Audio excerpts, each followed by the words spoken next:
Being a PC gamer, whenever a PlayStation exclusive comes out, I'm usually like... But this time, my buddy let me play on his PS5, so I didn't have to wait half a decade like the last one. I defied my own destiny, you might say, which brings me neatly to the central theme of God of War Ragnarok, defying destiny. But while Kratos and Atreus might be flippin' Destiny the bird, most gamers will probably respond to this game as predictably as ever. With massive dopamine spikes and 48-hour highly caffeinated gaming stupors. It's f***ing fun, man.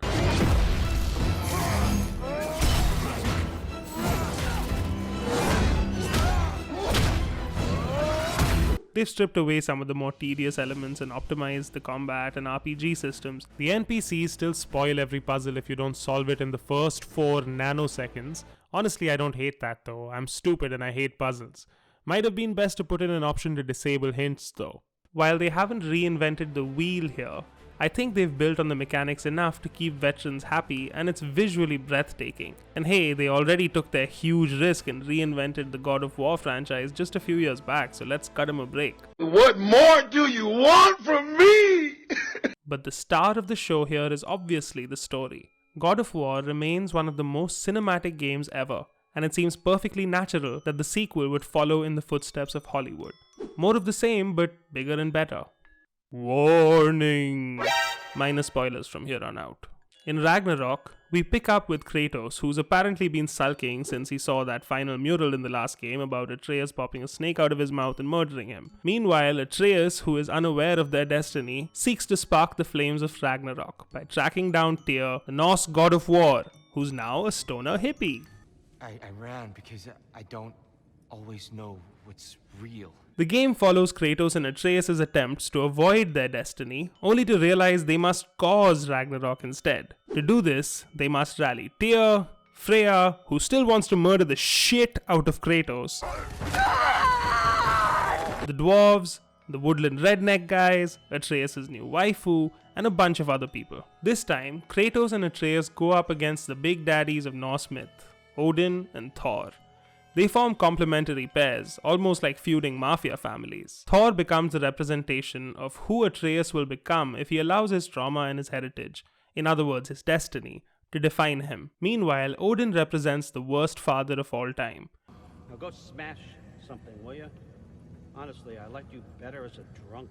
And shows what lies ahead of Kratos if he forces his son to be the man Kratos wants him to be. Ragnarok itself is a concept from Norse myth that is about determinism and the eternal cycles of nature and how history repeats itself. In God of War Ragnarok, allusions to prophecy and destiny are littered through the narrative. He is the key to peace in our age, to break free from all this fate and prophecy. My son is not your key.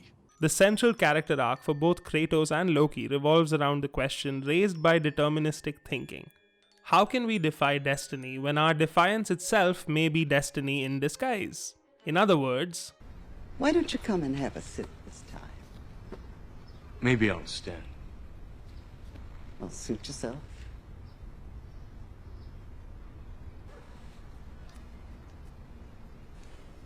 I felt like sitting. I know. God of War Ragnarok arrives at a satisfying answer to this question. Fate only binds you if you let it. Do what is necessary, not because it is written. Ragnarok becomes a tale about taking ownership of your own story and doing what you think is right, irrespective of whether it fits some ideal version of who you're supposed to be. And sometimes the right thing to do is to bring about Ragnarok. Sometimes it feels like epic mythology, other times it turns into a 70s mafia flick. Are you a calm and reasonable person? And other times it's a delightful John Hughes movie or 90210. Whatever. Will you stop? That's also unfortunately where some of the cracks start to creep into the game for me. The first game was a laser-focused, intricately crafted tale where all the themes lined up and the characters' motivations remained consistent. In Ragnarok, I was often confused about where they were going and why. I feel something. In this direction. Feel what exactly? Character arcs felt a little flip-floppy to me, like when Kratos is talking about rejecting vengeance. I have been falling back into my old ways. angry, distrustful. You don't have to be who you were just because I'm not there. And then not 5 minutes later murders Heimdall. And then later he tells his son to open his heart to his enemy's suffering. How about you go first, Kratos? Wanna open your heart to Heimdall for more than 4 seconds before you decide to murder him? No, we're going with strangling him. Alright. I don't know if we are breaking fate, or fate's breaking us. Can't really complain though, the boss fights in the game are epic and it's only a sick that would choose tonal consistency over fun gameplay in a God of War title. The combat feels meaty and deliberate, but I just find Kratos' movement a little too Robotronic. There were also just too many plot threads to keep track of by the end of it. It just felt less streamlined and emotionally satisfying than the first game. I also wish they had taken the theme of defying destiny a little further and maybe introduced some player agency. I've had enough of your snide insinuations. Or alternate endings or meaningful choices through the game. Just like with The Last of Us 2, I can't understand why game developers don't take advantage of the unique ability games have to morph the ending to fit the player's choices. Especially in stories with motifs like destiny or cycles of violence, it would just make it so much more impactful. Especially since the developers were quite clear on their philosophical stance on destiny, as represented by the Norse Sisters of Fate. There is no grand design, no script. Only the choices you make.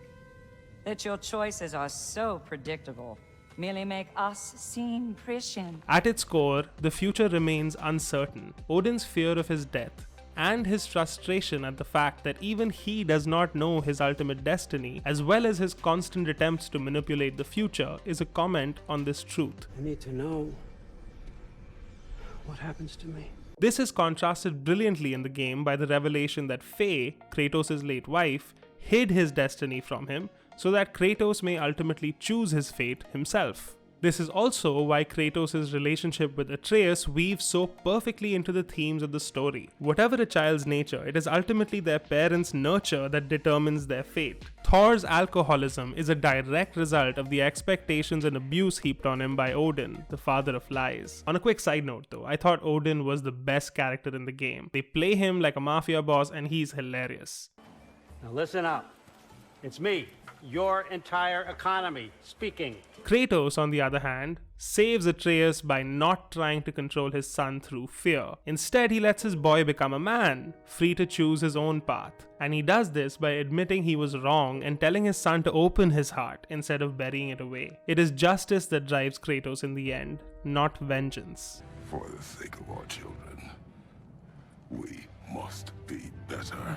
He sees a vision of who he might become, an invitation to become a warrior for the downtrodden instead of a monster that is permanently at war. For the first time, Kratos comes to terms with his own godhood and chooses his path instead of having it thrust upon him. Kratos ultimately abandons war, not by abandoning the fight, but by opening his heart to his enemies.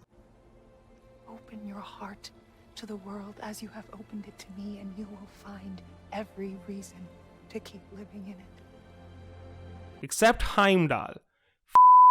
Heimdall. It's a gorgeous, polished game and you should definitely try it out, especially if you were a fan of the first one. That's my little rant on God of War Ragnarok. Thanks for listening.